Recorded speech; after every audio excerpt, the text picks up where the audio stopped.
Are you ready for the hype train?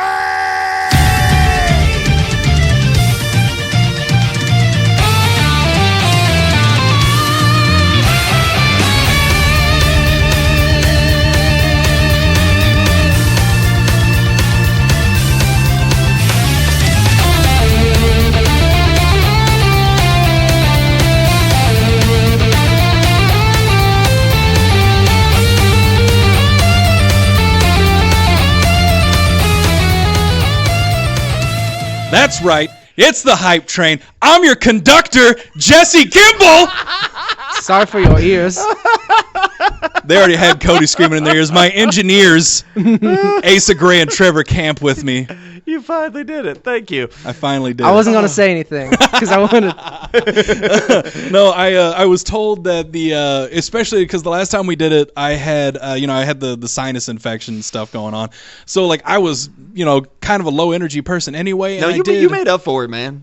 You made up for it this today. time. Yeah. This time? By a lot. By a lot, yeah. So I hope you all enjoyed that. But yeah, no, last time, I had the sinus infection and stuff like that, very low energy. And then I was told, doing the Cody intro was cool and everything, and then you went straight NPR on it, and that was weird. And I'm like, oh, yeah, you're right. So Cody hit it. All right, everyone, welcome to the hype train. My name is Jesse Kimball. I'm your host this evening, and we're going to be talking about some things that make us happy. So yeah, I figured I'd put some real gusto behind it this week. Yeah, It's appreciated. I peed a little. I'm glad I could draw out that amount of excitement from you. Excitement or fear, it's all the same. I'm happy with either, as long as they keep listening. All right, so speaking of listening, we didn't do a show. Nobody did a show last Tuesday. We did an almost 30-minute pre-show. This is on our Patreon website, patreon.com/Podzilla1985. $1 gets you all the pre-shows. For the entire month. Yeah. And this is June, so you're getting all the June ones. And all the past ones, too. Yep. Gets you every pre-show we've ever done.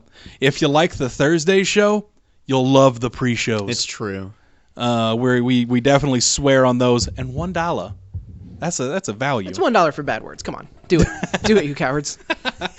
Anyway. All aboard. All aboard. I got to get on y'all's level here. Right, yeah, no, you got to get excited, Trevor. You got to get up and going. Terrible idea. Woo! Let's do this. Okay, so hype trains. I really wish we could have pushed this a week, but as of right now, Yeah. I believe the plan is a separate E3 show, and that's why I want to push it a week. E3 starts on the 9th. Mm-hmm. And then we've got, the next Tuesday is obviously the 11th. We will have gotten a lot of stuff out of there, a lot of stuff to be hyped about. We are going to do a special E3 show. My understanding is I'm not going to spoil the entire cast, but at the very least, me, Shannon, and Asa are going to be on that show. When is that going to be?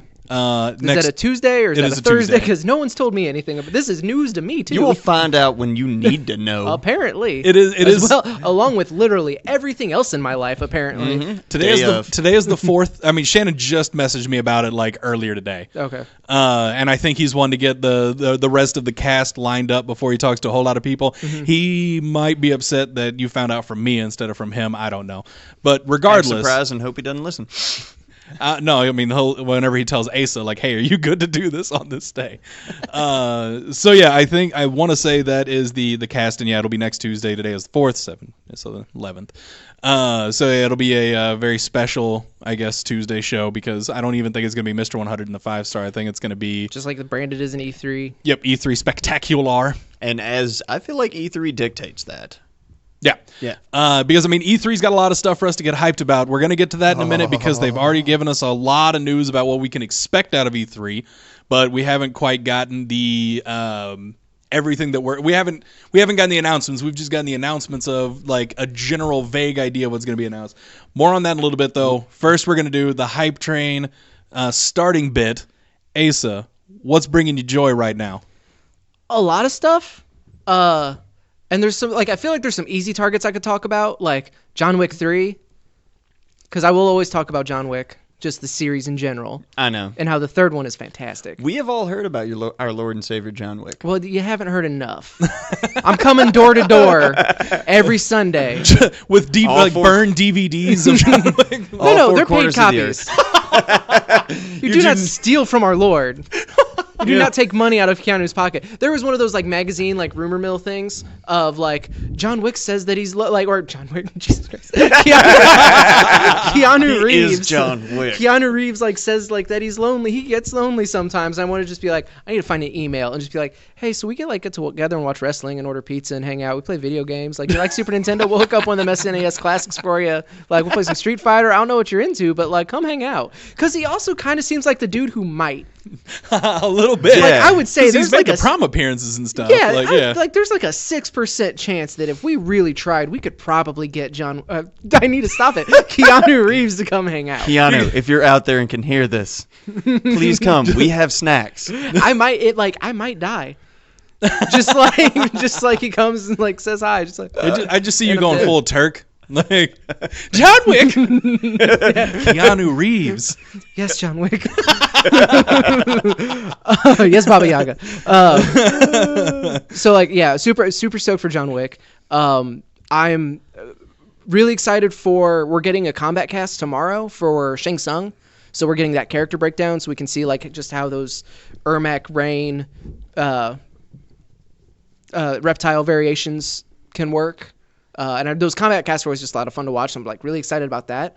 But the one, and also just games in general, because like I've kind of, instead of just kind of like grinding through the Mortal Kombat towers, like I've actually gone back and like I played Assassin's Creed Odyssey until I hit a point in the story that made me mad because they killed someone they very much should not have killed.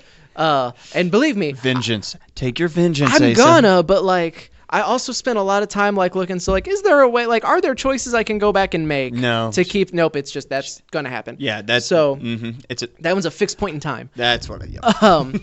But so I realized like, oh man, I'm like I have this backlog of games that I need to get through. So I got my platinum trophy in South Park: Fractured But Whole, which was okay. Like I liked it a lot less than I liked the Stick of Truth, just from story and gameplay mechanics. Like it was just more of a miss for me.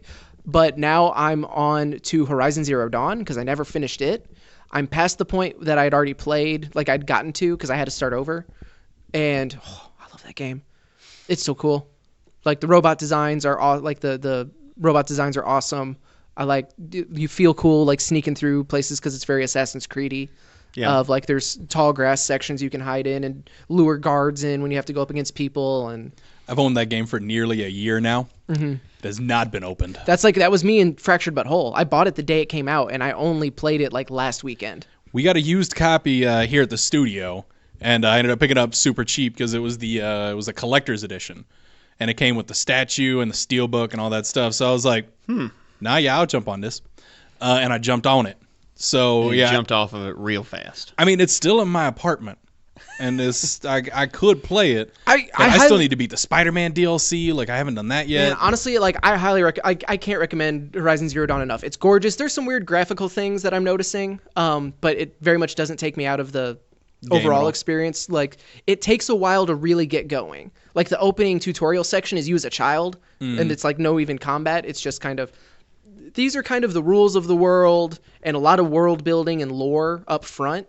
But when it kicks in, it goes. So I'm having a blast. It's that thing where Assassin's Creed, I had no problem. Just like, I don't need to progress in the main story because there's so much to do in the, like, just side quests and stuff. Whereas this is, man, I really, like, I could go help this person that I just talked to because that sounds cool. But also, I really want to know what happens next in the main thing. Which, really good, compelling story. Yes. At least for me, like, so far. Like, I'm really enjoying it. But this is the big one. And I actually was thinking about this today. And you're going to be so happy. I've been a DC fan. Like, I've been DC over Marvel my entire life. Mm-hmm. Marvel Unlimited is very much making me question that. Yes. Ridiculous. Like, way more than it should. The smile on Jesse's face is both, like, heartwarming and, like, bone-chilling. You've been expected, brother. Because... So I got Marvel Unlimited. We're at the slow time in work, so I can like if no one's there and there's nothing like for me to actively do, I just kind of like I just have one of my monitors that'll just have like comics up on Marvel Unlimited. Yep. Because I was real jobs. I was real curious about the War of the Realms, just because he's talking about like he's been building towards this for like 5 years. It's this huge thing. I'm like, that's pretty bold. Also, I'm real curious about Jane Foster's Thor. Like that seemed really cool. Like, or it seemed interesting. I don't know, like, but I don't know anything about it. So I went back and read all of Jane Foster's Thor. That was amazing. The War of the Realms has legitimately been happening like in the Thor run for like 3 years now. It's really engaging, almost to the point where I want to like buy the issues because Marvel Unlimited is 6 months behind. That's where the cutoff is. Like I want to go back and like get caught up. I'm not gonna, because that's a lot of money. Yeah. Because that's But I'm 18 issues or something like that, or like. No, I mean, well, counting all the War of the Realms stuff, it would be up there. Yeah. But I think it's only a once monthly. Yeah. Okay. So yeah, that's fair. So I was really digging that, and then I was like, okay, well, what else can I? And I've like when I had it before, I went back and read like Secret Invasion and other like some of the bigger events. But I just like it made me realize, man, I don't know that much about Marvel. Like I know real broad strokes what Wikipedia would be able to tell you. Mm-hmm. But I just like I'm so out of the loop on so many things. So then I was like, all right, well let's see what Captain America's deal is, because he was it was Sam for a little while, and then like, okay, well when did Steve come back to it? So I started at the Pleasant Hill stuff where the big Avengers crossover event where he was turned back from old man to like muscle cap. Yep. Muscle cap. In fairness, he was a muscular old man too. Right, but he was old. Yeah, he was an old man. Those were show muscles, not go muscles. Exactly. It was functioning. He was like Arnold Schwarzenegger. Like, What are you talking about? Arnold Schwarzenegger got drop kicked by a kid, and he thought the crowd was just pushing around. Yeah, I very much believe that old Cap could do the same. This is a very solid example of like, yeah, he's just not, he can't quite do what he used to, but he's still a sturdy individual. Yes. But so I was like, all right, well, because like that sounded, and the whole Secret Empire thing of like, oh, his history got rewritten is like, all right, on the surface level, that sounds stupid. Marvel, you're stupid. And then I read it. And I read that entire Captain America. Like, so did you just read Secret Empire? Or did you read the Captain America run leading into it? I read the run leading into Okay. it in Secret Empire. The story they told was actually really engaging and was really cool. And I'm really digging Secret Empire.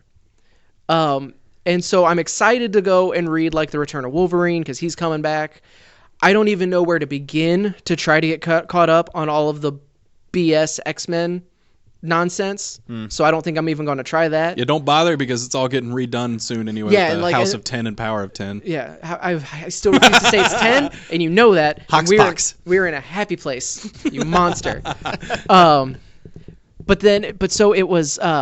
So I got like, all right, I'm gonna get finished up with. Then I'm gonna get caught up on Captain America, and then I'm gonna get caught up on. What was it? Spider-Man. Spider-Man maybe, but I'm more interested to get. So it'll be Captain America, then Wolverine, because I have like the reading order for what I need for that. Because I'm gonna start at like what I'm gonna start just a little bit before Death. With the Hunt for Wolverine stuff. Well, I'm gonna start a little bit before Death of Wolverine. So I can see like exactly like okay. You went way back. Yeah, because I want to get some context for like okay, so he died, but like what was impactful about that? Because I feel like there's stuff in there that might come into play later. And then after that, you can read All New Wolverine. Yeah, like so I can read like All New Wolverine, like because there's a bunch of stuff that I have just flat out missed, and it's Do you like man, All New Wolverine. if it's his, All New Wolverine was incredible. that was easily his like favorite book. There for a hot minute. That was my favorite pickup of the week. But also by the time I get all of that, month, I guess. By the time I get all of that read, and then I want to go back and read like, okay, how is Tony Stark back? And like by that time, I'll have a handful of issues of Immortal Hulk because apparently that's been fantastic. And it's just like, man, like the more I read about Marvel, the more I really like it. Especially now that I have kind of successfully disconnected MCU and comics Marvel. Which is hard. Reading because I started with Original Sin because that's when Thor became unworthy. So reading Original Sin, and like all of those Thor books, Odin in comic Thor versus Anthony Hopkins in the MCU, entirely different characters. Yep. It's not even close. They have the same name and they're Thor's papa, and End of list. Missing an eye. There you go. Yeah, that's the Venn diagram right there. Like they are just shy of a figure 8. Yeah, it's kind of nuts, but it's been, and that was a little jarring. And same kind of thing, like everyone's so quippy in Marvel. Like Zemo shouldn't be funny. Maria Hill shouldn't be funny. Why is everyone so funny? But now it's just like, screw it. Everyone is. This is fine. You know, everybody's got a little bit of not everybody. A lot of the characters have a the barbed tongue, the quick wit, etc. Yeah. Like they'll give each other crap. Because I thought it was special because Spider-Man did it because no one else really did it. It's like, no, everyone's funny. Like even Osborn is goofing around. In fairness, like Spider-Man is still the one that does it during the fights, during like the really like horrible moments. Most of what I've read, like there's not much quipping back and forth with the bad guys. In terms like during fights, maybe not during fights, but like leading up to stuff.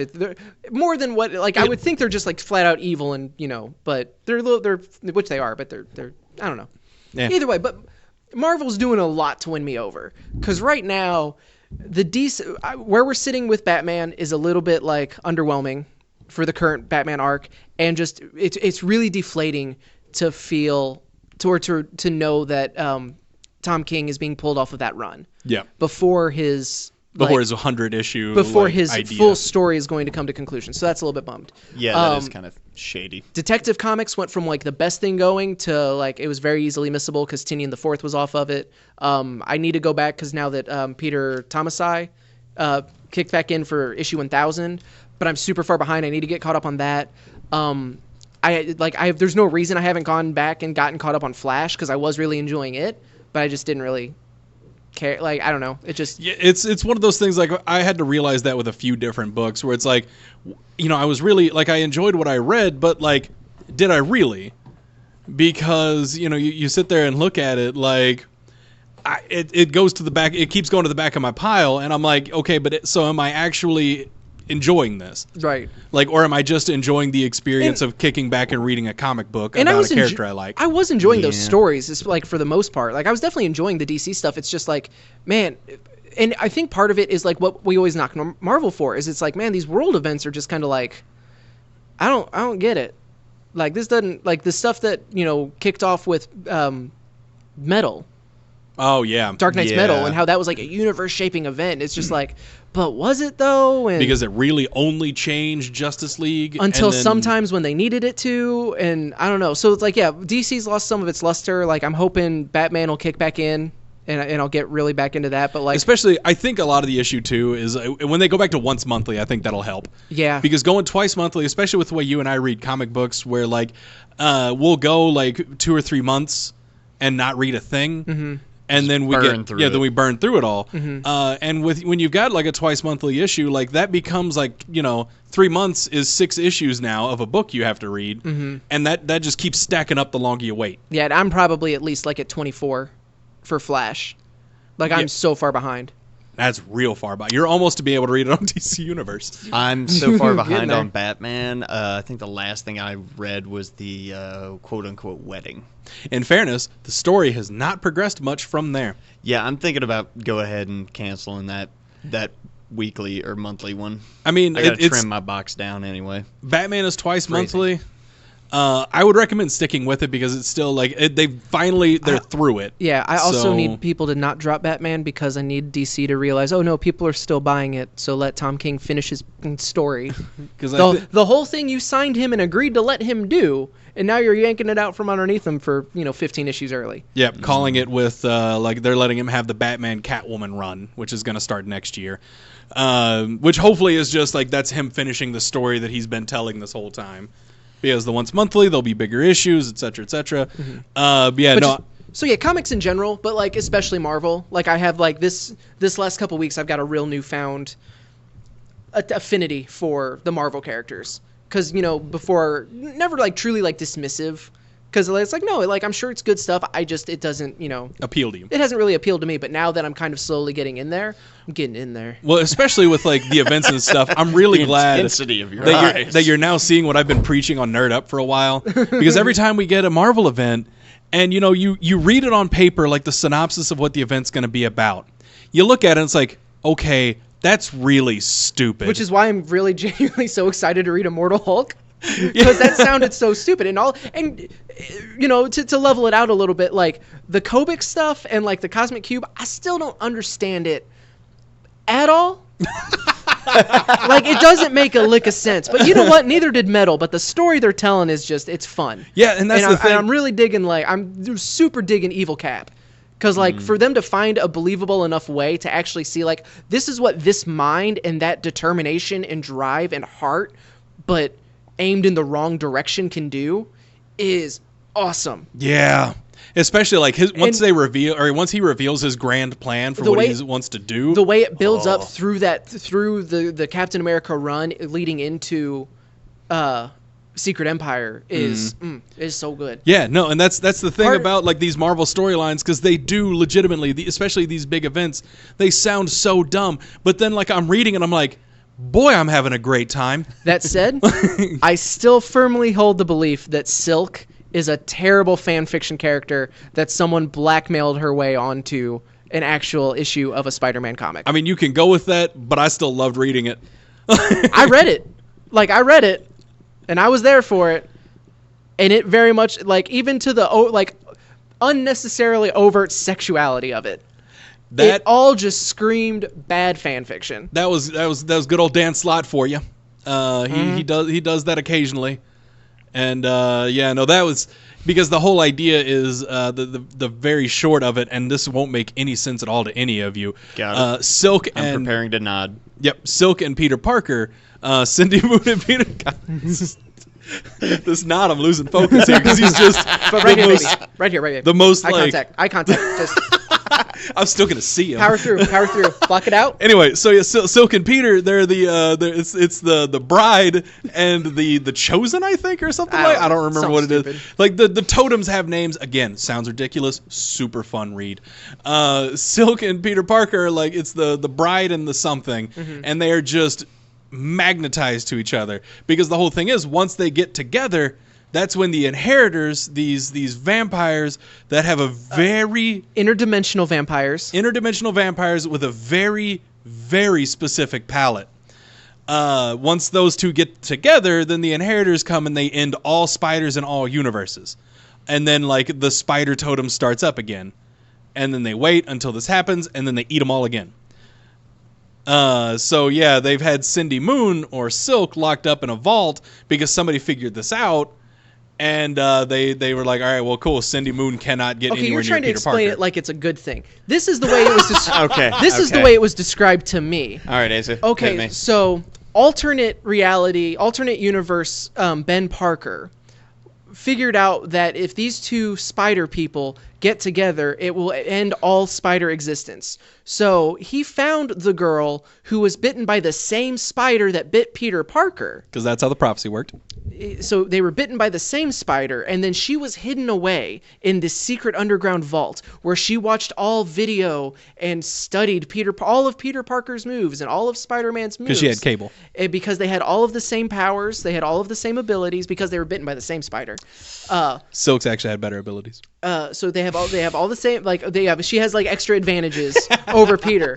But then eventually he comes and rescues her from the vault, and the magnetism is just primal between them, and they can't keep their hands off of each other. And are you telling me that doesn't sound like some Twilight Team Edward bull? No, that like once you like after you to that point, like Silk's intro story, especially with the magnetism that they feel towards one another, absolutely Mary Sue fan fiction, because Silk is also a little OP.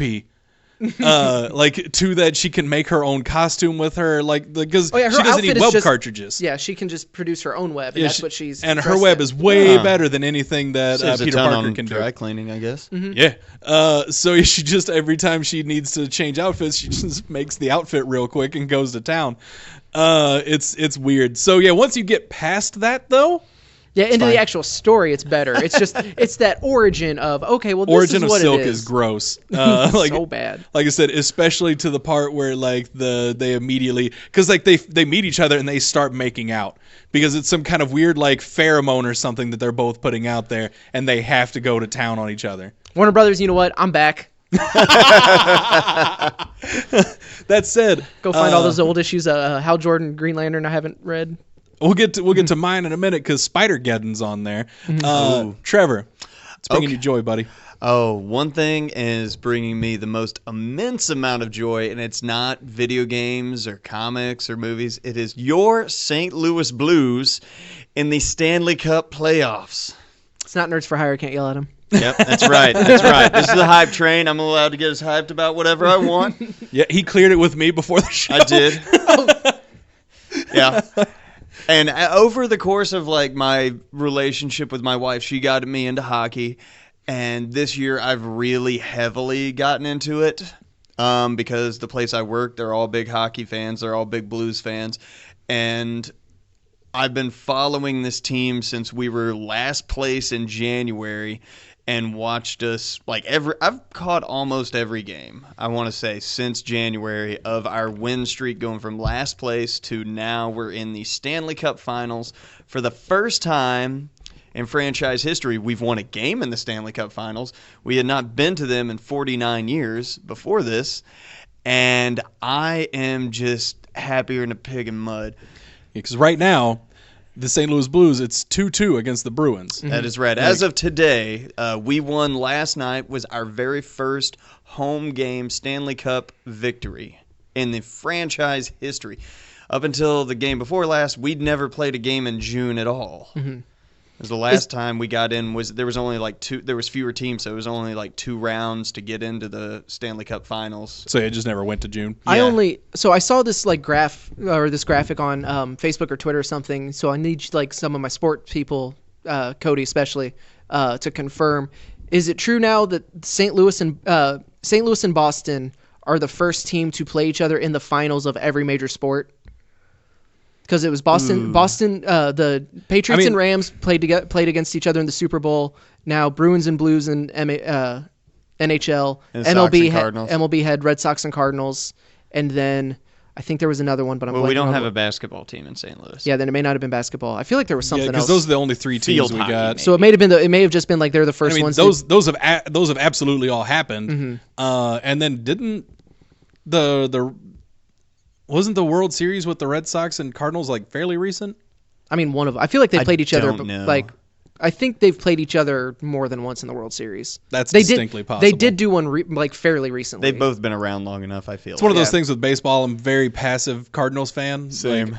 I will watch the games when they make it to the playoffs. I am also very excited for hockey or for the Blues. Hockey is probably the sport that I will watch the most of. It's definitely the most entertaining because it's the fastest paced. Yes, it's excitement at all times. That and basketball are probably the fastest pace. It's just basketball stops a lot more. Yes. Whereas hockey, it's pretty much action. But the reason that I also love the Blues is because my Granny Betty is such a big Blues fan. People were always just giving her like Blues Christmas ornaments and like gifts and stuff like that. She now has a second Christmas tree she puts up every year, and the second one is dedicated to nothing but Blues ornaments. Me and your grandma get along real well. Yeah, to be fair though, everyone and my grandma will get along really well. Oh, she's just a sweetheart. She is like the shining beacon of when I have to go do like family functions.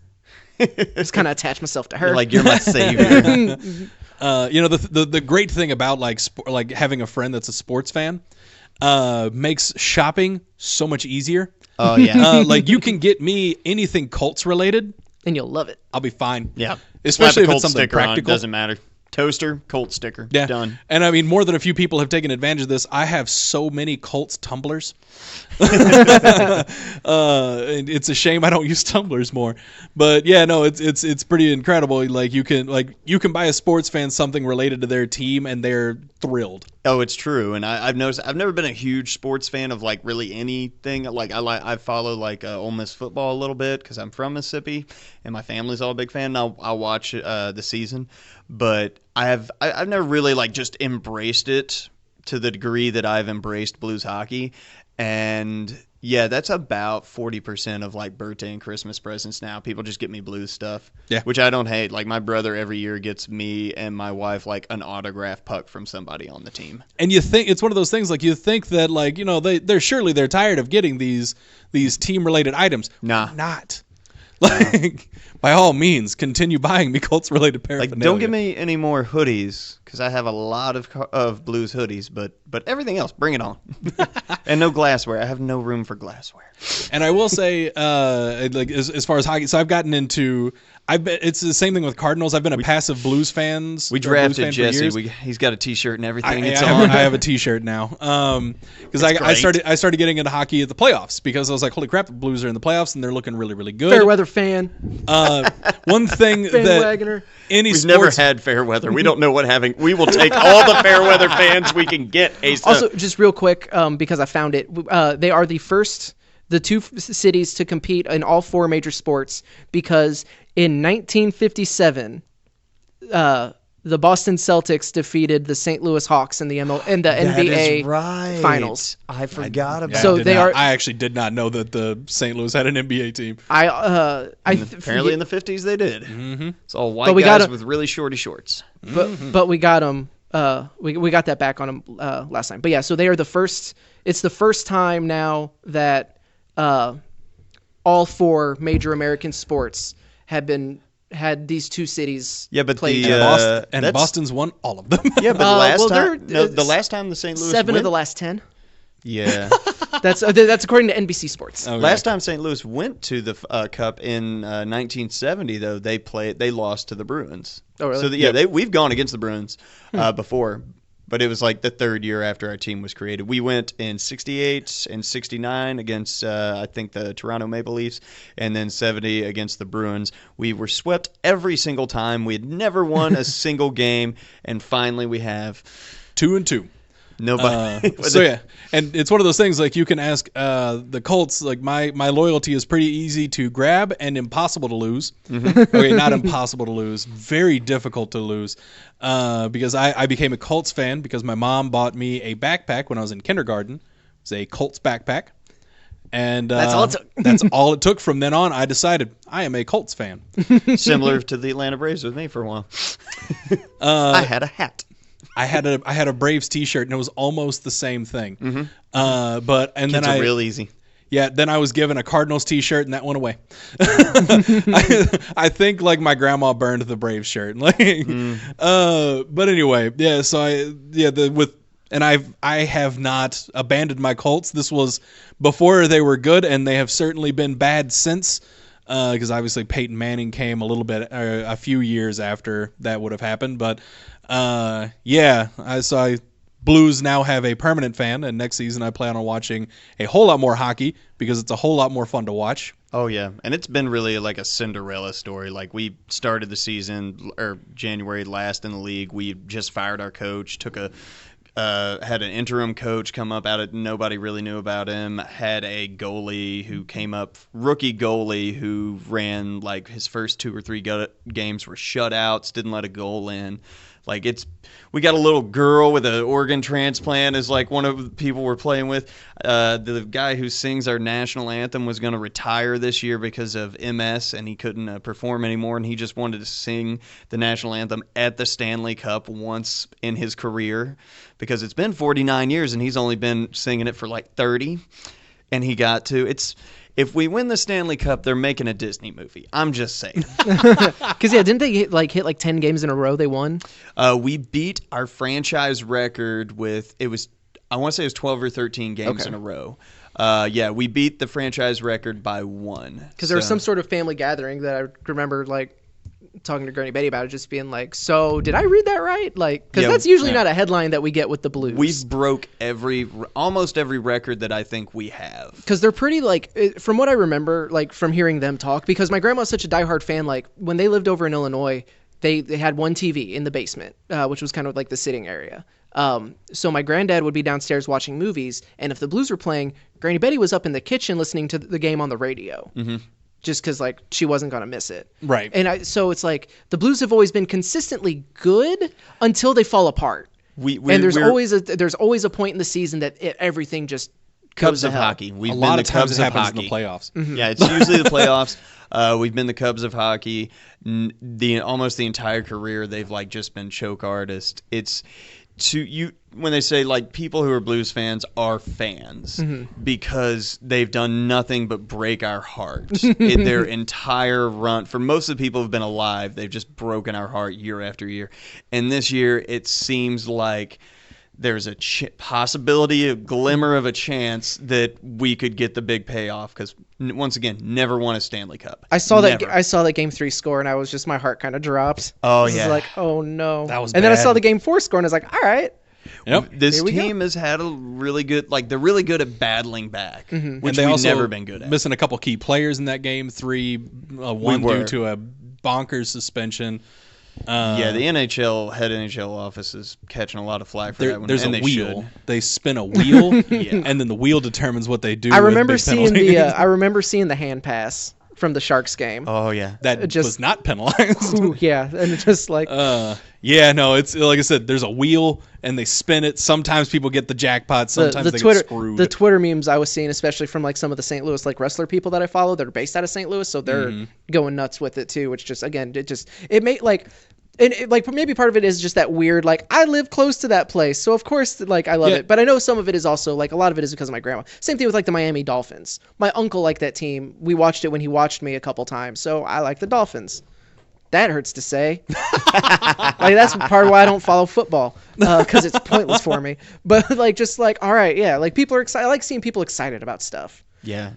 And the last night's home game was crazy. I mean, how loud people were in the stadium, outside the stadium, like you could hear it coming through the TV. And then everybody in the St. Louis stadium singing "Country Roads" in the last 5 minutes of the third period was just awesome. Super neat. They even have like watch parties at the Enterprise Center, like they did for the I first saw couple that. of games. Yeah, I saw the it's pictures. Sold in out. They minutes. sell out in like hours Just to Yeah. watch the game on the big screen. just to watch the game on the big That's screen awesome. there. Yeah, it's super, super cool. All right. So now, for me, right now, Chip Zdarsky's Daredevil run. That's one of the ones that I'm like really excited to also get caught up on is Daredevil because I love that Charles Soule run from what I read. Which I probably have a handful of issues I can get caught back up on. But I love Chip Zdarsky, so I'm excited. And yeah, Yeah, we're only on, I read issue 5 today, and just, oh, it's so good. Oh, I'm so happy about this run. And Just goes down easy. it's one of those things like Daredevil has been getting some like phenomenal treatment, like before and like up to like that TV show or the Netflix show, and it's just been getting better. Like because we had the Chris Samney, Mark Waid run, well, opposite order, Waid Samney. I just like Samney more than Waid at this point. Anyway, so we had that Waid Samney run, which was incredible. That was a phenomenal Daredevil run. Then we went straight from that to like I was like, oh, there's no way we're gonna be able to get any better than that. Charles Soule, I didn't know much about him, so I was like, but you know what? It's Daredevil. I'm loving Daredevil a whole lot right now. I'm gonna go for it. The Charles Soule run was even better than the Waid Samney run. So I was like, holy crap. Then Charles Soule's run ended on it, and now we've got Chip Zdarsky, and I do love Chip Zdarsky. He's phenomenal, but I was like, man, I don't know if he's gonna be able to pass up that Soule run. and he's also like Soule and Wade, especially the way Wade, at least the way he wrote Daredevil, was very, very serious.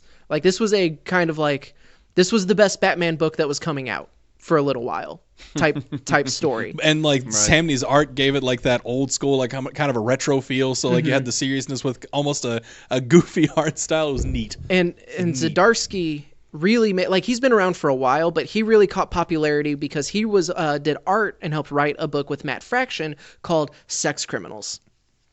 Yeah. Okay. The premise of that is these people I can realize speculate. they can I don't think you can. You'll be wrong. Because the premise is these people realize that they can freeze time when they orgasm.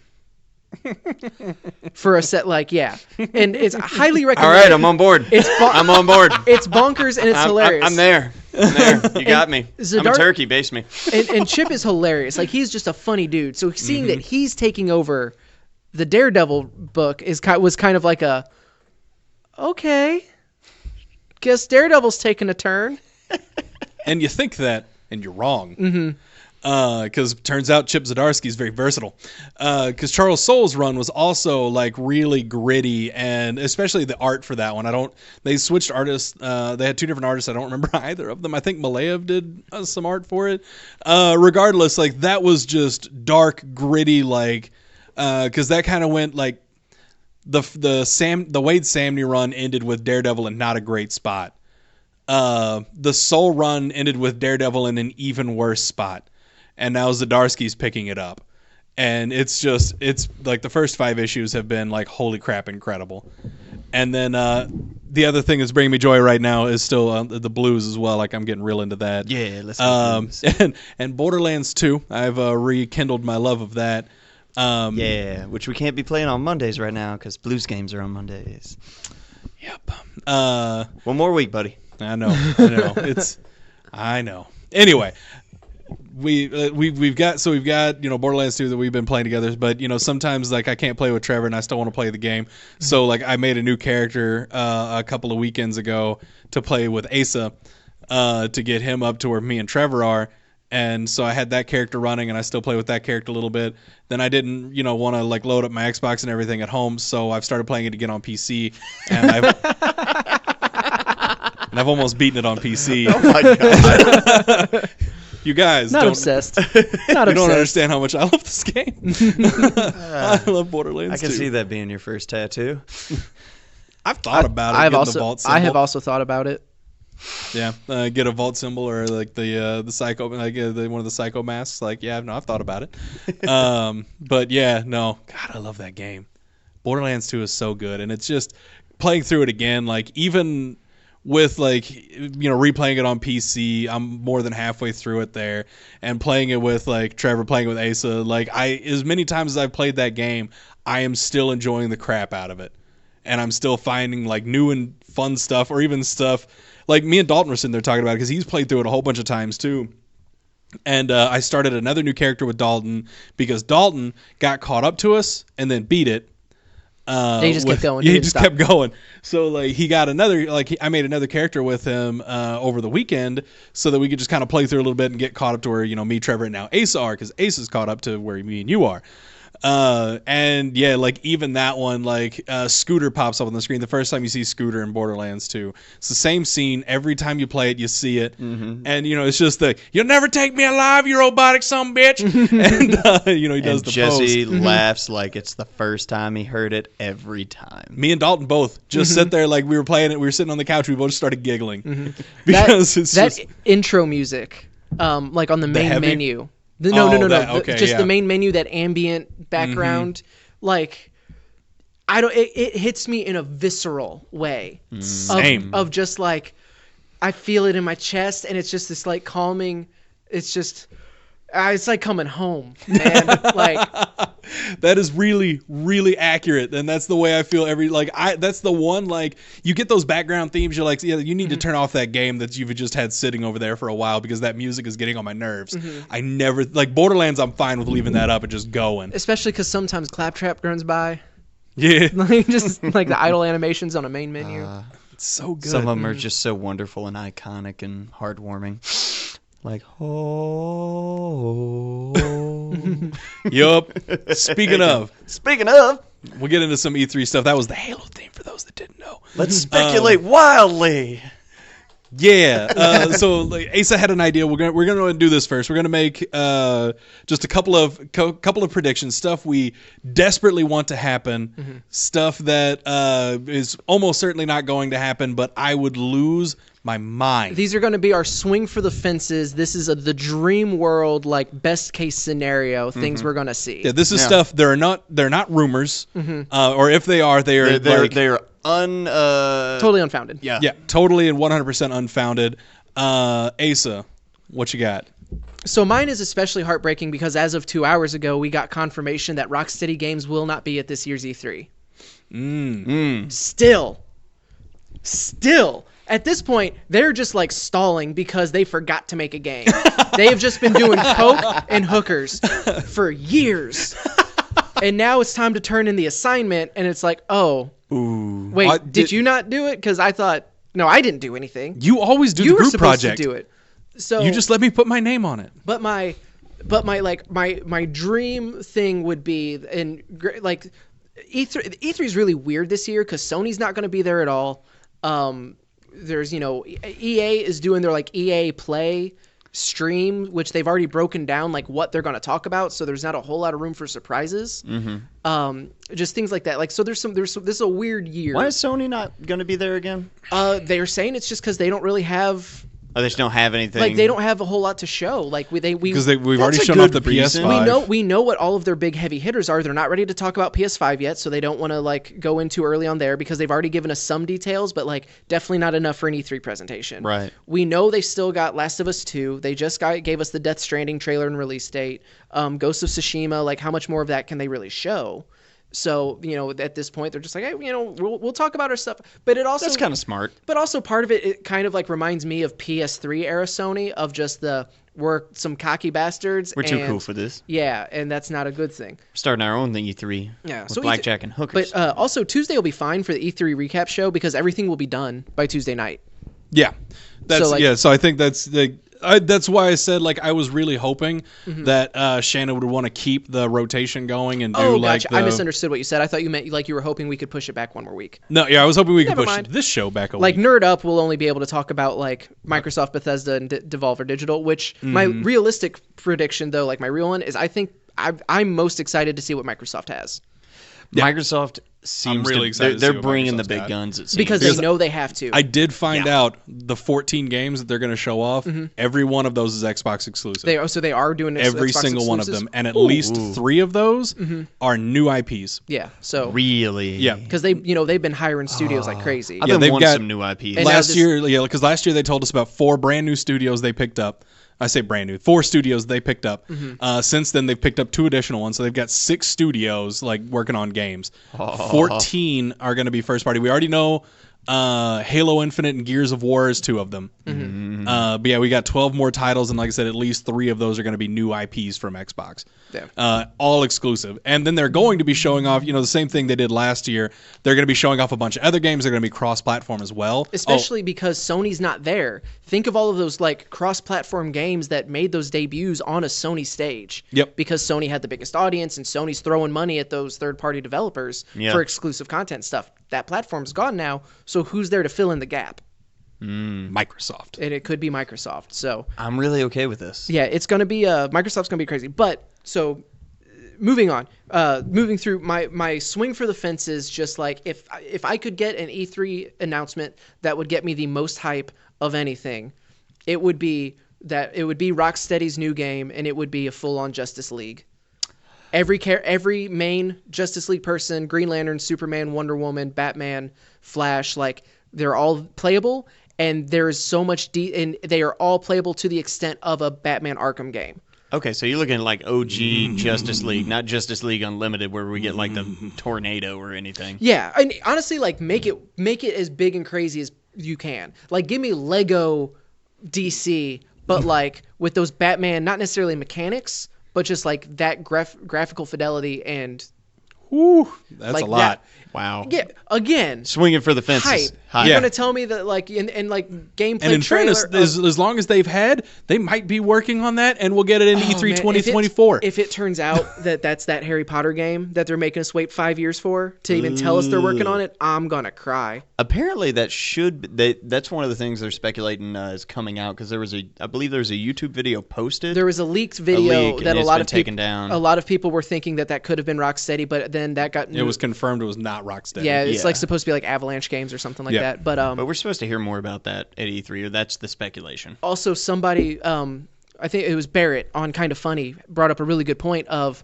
we don't know, not only do we not know what Rocksteady's working on, but we don't know what WB Montreal is working on. So there's a chance that we could be getting whatever Rockstar's or Rocksteady's amazing, awesome, crazy thing is going to be. But WB Montreal could be putting away as like he put it as the way he phrased it was like, what if it was a sequel to Arkham Origins, but it was Court of Owls? That's also another thing I heard was a potential Court of Owls. Yeah. Yep. So that would be really neat. All on board for the that. other Rocksteady thing that I would want that Punch my ticket, I'm in. the more believable Rocksteady thing that I would want them to do would be a Ninja Turtles game. I would absolutely. I want yeah. a good Ninja Turtles game, damn it. Like a I would love a solid, good Ninja like Turtles game. Like a fantastic 30-hour single Like player, Arkham multiplayer, all Asylum four. kind of Like I was so Turtles. hyped for that Platinum Games. it was Platinum Games. How do you? Oh, Yeah, no, I still don't understand how that got messed up. Aces turning hey, we're colors, gonna make guys. so you know Ninja Turtles, the four Ninja Turtles, Oh, the yeah, four yeah, brothers the that four. work together as four. For the four brothers. We're gonna put out a game and you can play two at a time, Not, but two there's players four. at once. But there's Two four. players at once. Yep. Oh, how do you drop the ball that hard? Oh God, they dropped it so hard. Trevor, Yeah. what what's your swinging for the fences, buddy? Oh, am I swinging for the fences? Like, nothing really confirming this at all, except like wild speculation would be Bioshock 4, which I'm probably stealing from you, Jesse, but Jesse's nodding for those at home. Jesse's nodding in the emphatic way I was nodding earlier. Yeah, if I could get, because Bioshock, like everyone knows, Bioshock is like Jesse's favorite IP in history. All two One of games them. of it. Yeah, there are only two. There are only two, and it's one of my favorite single player story games of all time. And just to get another installment, assuming it's what's his name writing Ken it again? Levine. Yeah, Ken Levine. It's got to be Ken Levine. Yeah. Which Ken Levine left Irrational Games. That was the studio that did the first Bioshock and Bioshock Infinite. Bioshock 2, it's not that bad. It's not near as good. It had a different team working on it, different writer, loosely based on the first Bioshock game. I say loosely based, heavily based on the first Bioshock game, but just did not tell a very good story. No, and honestly, that's what Bioshock is built on for me, is the story. Yeah, the first Bioshock game, holy Lord, that story is good. Bioshock Infinite, I was like, I mean, like, it's Ken Levine again, so it'll probably be pretty good. There's no way it's going to be as good as the first one. Somehow better. somehow better. I still haven't played any of them. Oh That's not my true. God. I played a little bit of the first one, but it was hard, and I had rented it, so I was just like, I'll just get something. Bioshock is proof that like certain stories can only be told correctly through like a video game. There's in my been several opinion. times that the Bioshock collection has gone on sale, and I've come so close to buying it so many times. You really should, because holy Lord, it is good. Oh my God. Like I said, Bioshock 2 is worth playing if you just desperately need some more Bioshock after you finished 1 and Infinite. After. Yeah.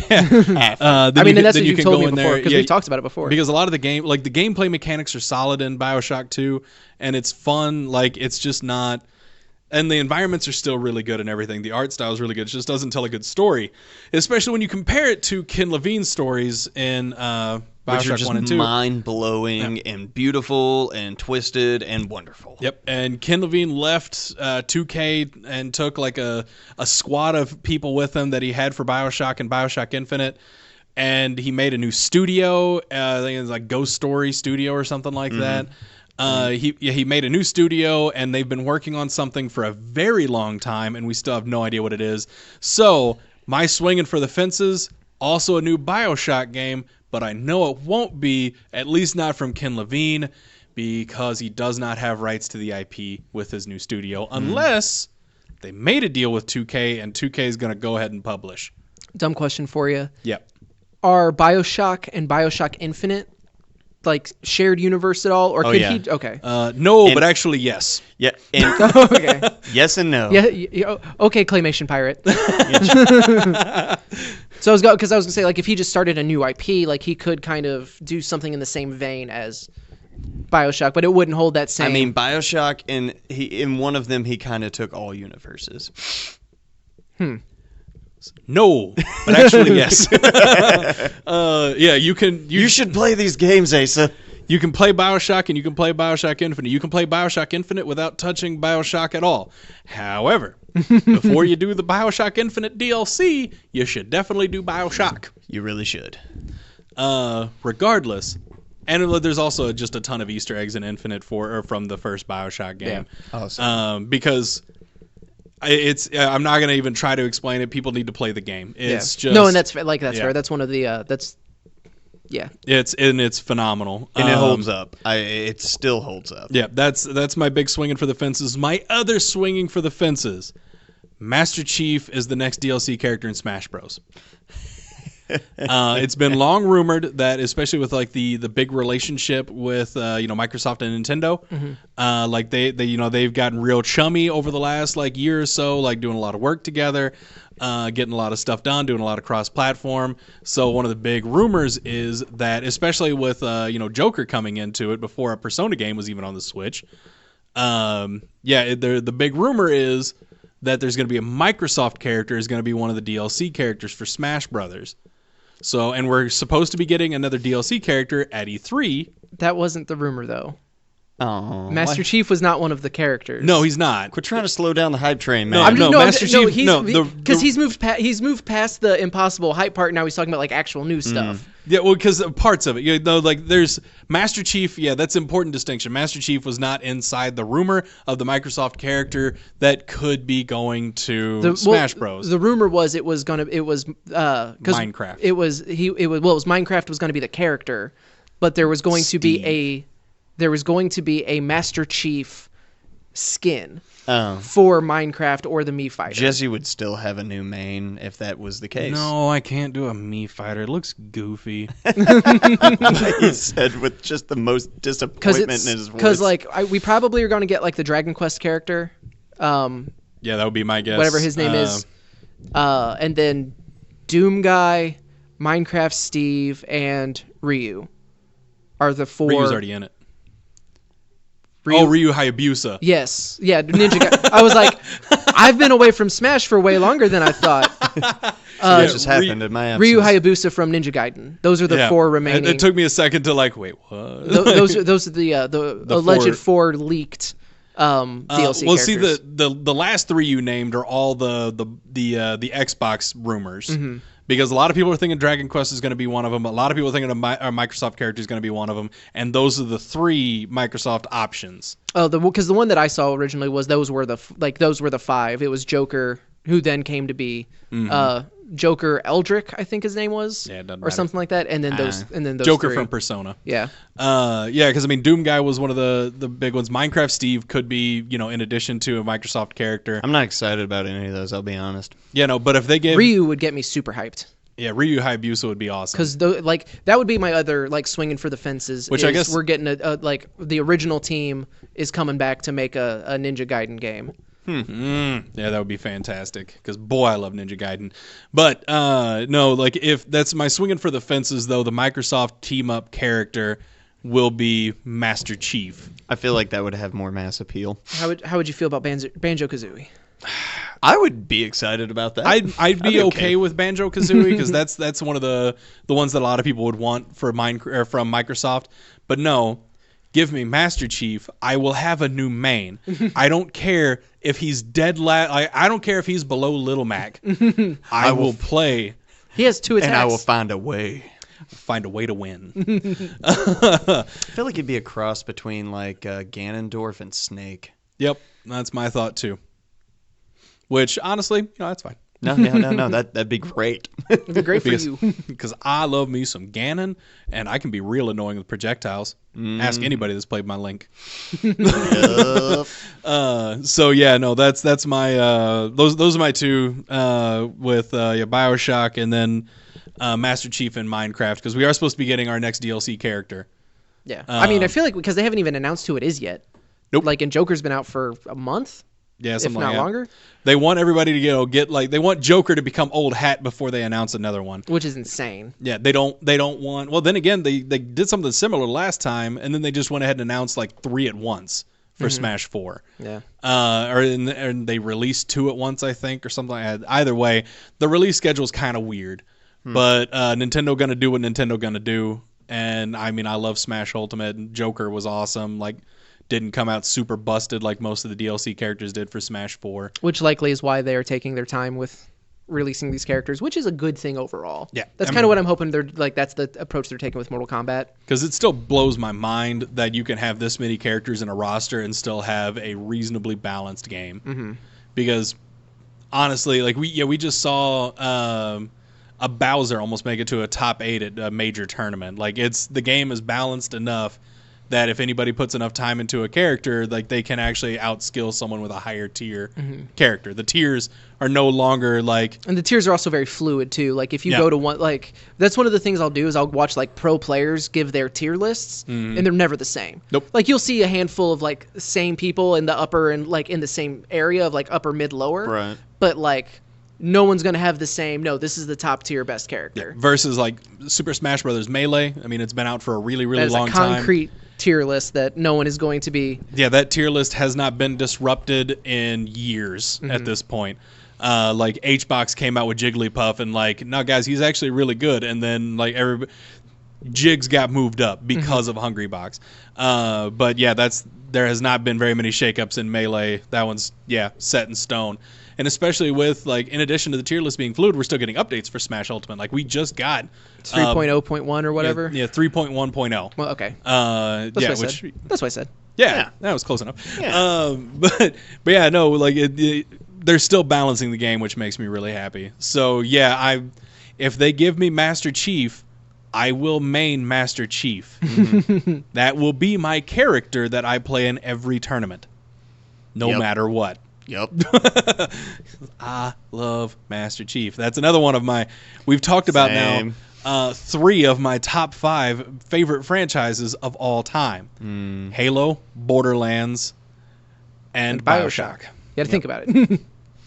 And I want to add gravitas to it because it deserves Dramatic it. tension. Dramatic tension. Because everybody, like you guys, have all seen like my BioShock wall, and I have other stuff that I need to hang up, and other stuff that's just not there. Like it's in storage. I don't know how to put it anywhere. But anyway, yeah, that's. So I think that's a pretty solid list of swinging for the fences stuff. Yeah. See how it But goes. we'll see. E3's when's it start? Sunday. Yeah, Sunday. starts on the 9th. So full schedule. Sunday, June 9th is Microsoft, Bethesda, and Devolver Digital. Monday is Ubisoft and Square Enix, and then Tuesday's Nintendo. So those are the big ones. Plus we're getting like Google Stadia is doing a presentation Thursday, I think. I'm interested that they're in tying that. that they're tying in to like they're using E3 hashtags to like market it. This one is supposed to give us a release date and a price point, which is pretty huge. And so hopefully we'll get, because that unveiling, even though like they shouldn't have done it as public as they did because it was mostly for developers, that wasn't for like fans and consumers. But this one is supposed to be way more consumer focused. We're getting the Combat Cast tomorrow for like the Shang Tsung breakdown. We may even like I've got my fingers crossed that we might get like at least a model reveal for some of the other characters that they announced, because we haven't gotten that yet. Tomorrow is also the Pokemon Sword and Shield direct. Huh. So they're like it's a And it's big gonna be week it's gonna in be general, a 15-minute direct, and based then on Sword and Shield. that we're almost certainly going to get more about Sword and Shield at E3 though. See, It's gonna be a Nintendo hasn't big confirmed week. they're going to be there yet, but At E3, yeah, the Tuesday. Nintendo. Yeah. Because I just read today that they. I'm reading the IGN schedule right now. Tuesday, Well. June 11th, Nintendo, 8:30 a.m. Pacific time, 11:30 a.m. Eastern. Well, all right then. Mm-hmm. That's good. But I would be very surprised if we got anything Pokemon. If they're doing a 15-minute direct, They're doing a 15-minute direct just for The Sword week and Shield, so they might just do Sword and Shield for the direct, and then give us all the go back to Nerd Up. see, and I feel like they're not even going to talk about that at E3. Like I don't think that. Like I would be surprised if we got anything Pokemon at E3. I would be shocked if we didn't. I just don't think they would do. I don't want them to, because I don't really care about most of this other stuff except for maybe Pokemon Masters. It may be home. Like they could go a little bit more into detail on that, but I'm thinking they're going to do Home on the Sword and Shield direct. see, I think they're only doing Sword and Shield though. Like it's 15 minutes dedicated to that. That's why that's why they were very clear. Like, hey, so this garbage presentation we're about to put on, Sword and Shield, no, don't watch that. Expecting the main Switch game. That's gonna be next week. Watch then. I wouldn't put it past Nintendo though to say like, it's close enough. Like that's how you transfer Yeah, Pokemon fair. in and out of Sword and Shield. So Fair. Home, here we go, 5 minutes. But then there are a couple other ones worth pointing out too for the weekend. Square Enix is going to be doing their. I said Square Enix. I know, but they're going to be doing the Marvel Avengers game. Yeah. Oh yeah. So I'm really excited about Please seeing don't that. suck. Oh, please don't suck. Do a superhero game that's good. Yeah, I just want Marvel Heroes back. Right. Like Yeah. Square Enix, just give me Marvel Heroes back, please. Less free to play though. That's fine. Like, give me a $60 version of Marvel Marvel Heroes? I'm Heroes fine with that that. I can just play through and unlock all that stuff. We'll pretend I didn't pay $60 for Marvel Heroes. But then, so there's a PC gaming showcase on Monday the 10th. But then there's also the Kind of Funny Games showcase. They did something similar to replace PSX, or what's that PlayStation event they run every year? It's PSX. PSX, yeah. So when Sony announced they weren't doing that, they're like, hey, so a lot of like smaller indie companies are losing a huge spotlight. We'll just do it. And so they're doing the same thing for indie. So there's going to like Kind of Funny Games showcases on Monday, June 10th, 4:30 p.m. Pacific. So that'll be 6:30, and they're not streaming it on Twitch. It's going to be just a straight up YouTube video. But they have over 60 independent indie games that they're going to be showing. Nice. Yeah. So some of it's going to be like sizzle reel stuff, but it's like the first one was really well done. You can go on YouTube and find it. There was some cool stuff that came out of that. And just like, it's cool that, you know, there is a platform for indie developers who would just get completely lost in the shuffle. Because, with, I mean, the Halo, because I feel like what we're going to get is, oh man, if we got Halo Infinite gameplay. Please be this generation though. Yeah, please. Because I think they've confirmed that it's definitely going to be on Xbox One. that's one of the things that like Greg Miller always talks about is his prediction. Like, he's working on this blind. It's just how he thinks Microsoft is trending. Is that essentially the next Xbox could be kind of like the Xbox One X, but next generation. So it's, hey, this is the strongest console you're going to find on the market. Like, this is the end all be all. But whatever games we put out for the Xbox 2, you'll be able to play on your Xbox One. It's not going to look as good. It's not going to run as well. But it's going to be backwards compatible, but it's also going to be like forwards compatible. Ooh, Yeah. now that would be awesome. Especially if they start, wereally hitting, because we're going to get more of their streaming service, Azure. Like, they're going to talk about that. Oh yeah, they're the Cloud X. Yeah, Cloud Or X. X Cloud. Yeah, whatever. Yeah. Yeah. We're going to get some of that. Like, I don't know. There's a lot to be excited for. Yep. I But- think it's going to be a really interesting E3. Yeah, and I am like super pumped for for Microsoft's panel because I think that they're going to knock it out of the park this year. Yep. I really do. And I am really excited. Like, I always love seeing the indie games that come out of E3 because like indie games now are just Miles ahead of what they used to be. Oh yeah, Miles. and like especially like a lot of publishers are being super friendly with it. Like, I mean, being able to do like buy indie games on PlayStation and Xbox pretty regularly, and Switch. Yeah, the Switch. The Switch is the main reason I haven't really started to save up for a gaming PC.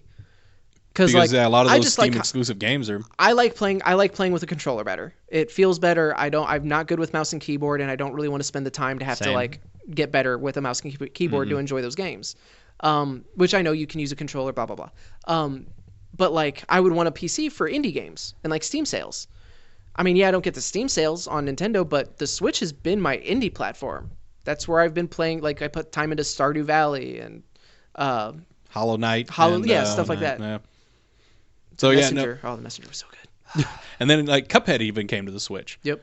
Uh, Almost bought it again. and yeah, Cuphead was one of those. That was one of those indie games that were announced like in an Xbox panel, and or like an Xbox's presentation at E3. Yeah, no, indie games are in a phenomenal place right now, and like it's never been a better time to be an indie developer. Because, yeah, you've got all this support from PlayStation and Microsoft and obviously Steam, which, I mean, they've had Steam support for a while, but, yeah, getting it on, like, the home console and actually, being listed there, like, is a huge deal.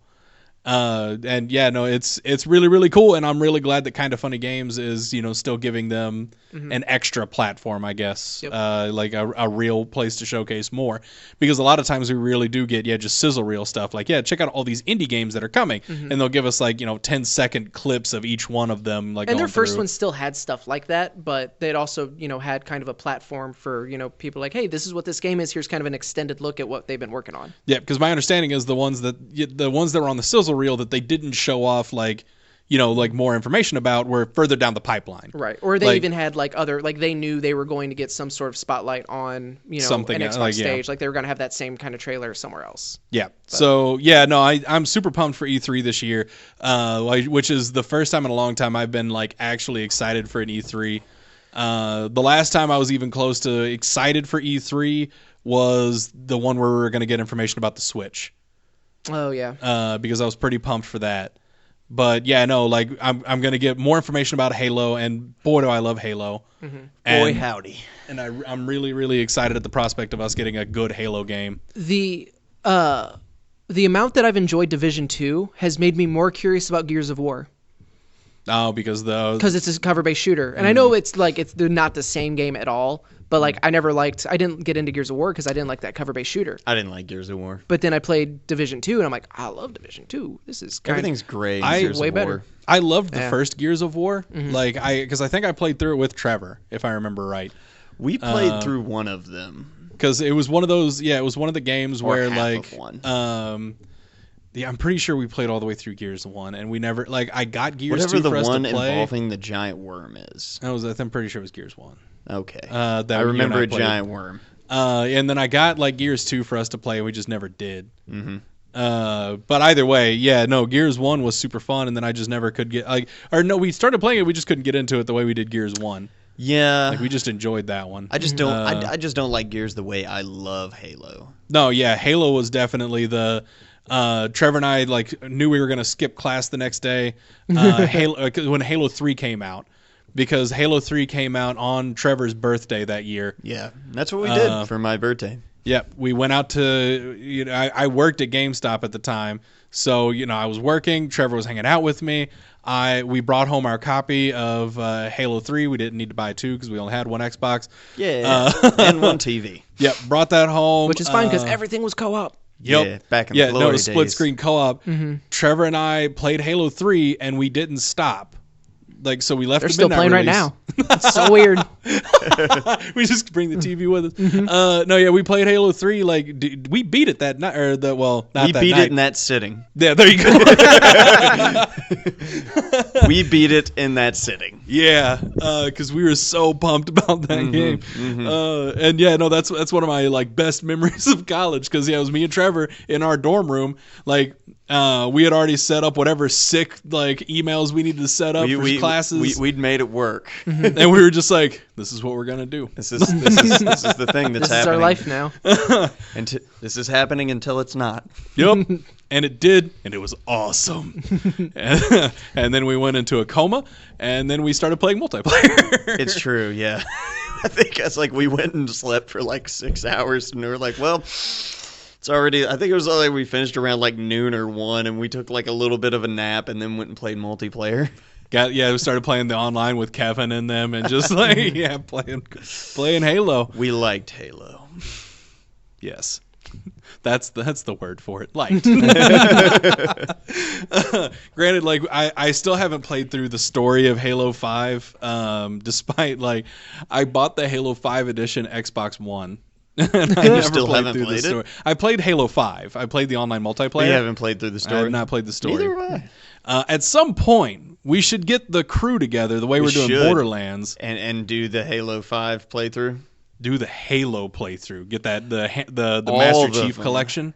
They're not long games. No, it's true. I have the Halo. I have the Master Chief Can you Collection. go more than 2 people on the store on the single Yeah, player? you can do up to 4. Or the campaign? Yeah, you can do up to 4. 4-player split screen. Well, Or 4, individual Xboxes since we all have Xboxes. because Master Chief Collection, I would assume you'd be able to do that. Yep. But You can do split screen on Master Chief because actually, Collection. that is one of the things that I've realized. Is I've beaten all the Halos, but I don't remember jack about them, and I kind of want to go back through and.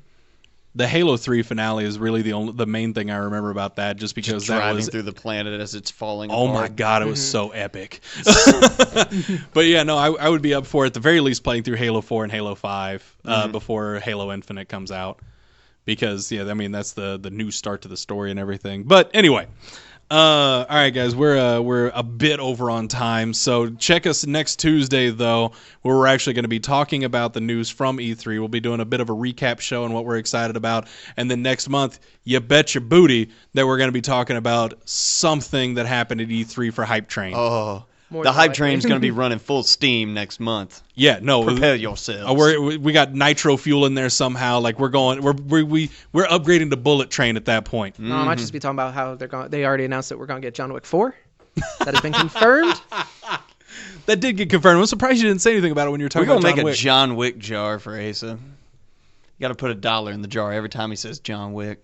Yeah, good luck with that. Because Asa can't afford that. Yeah, no. dude, if you listen to the pre-show for just $1, you can hear exactly how broke we all are. The answer is pretty fantastic. All right. Anyway, thank you all for tuning in, and hopefully you guys enjoy E3 as much as we hope we'll enjoy E3. Let us know what you are excited for and what you hope to see, because I want to know. Yeah, I'm also curious. Do it on the Facebook post or on Twitter, because we'll share this. Also, Shannon and Tanner did a special edition of I Want to Believe where they interviewed one of the hosts from the Travel Channel. So that was really good. Go check that out, too. Yeah. So, yeah, look us up on Facebook, facebook.com/Podzilla1985. Find us there, give us a like, and let us know what you are excited about coming out of E3, because there is a ton of it. And, I'm pumped. I'm so pumped for this E3. So, again, thank you all for tuning in, and we'll see you next time.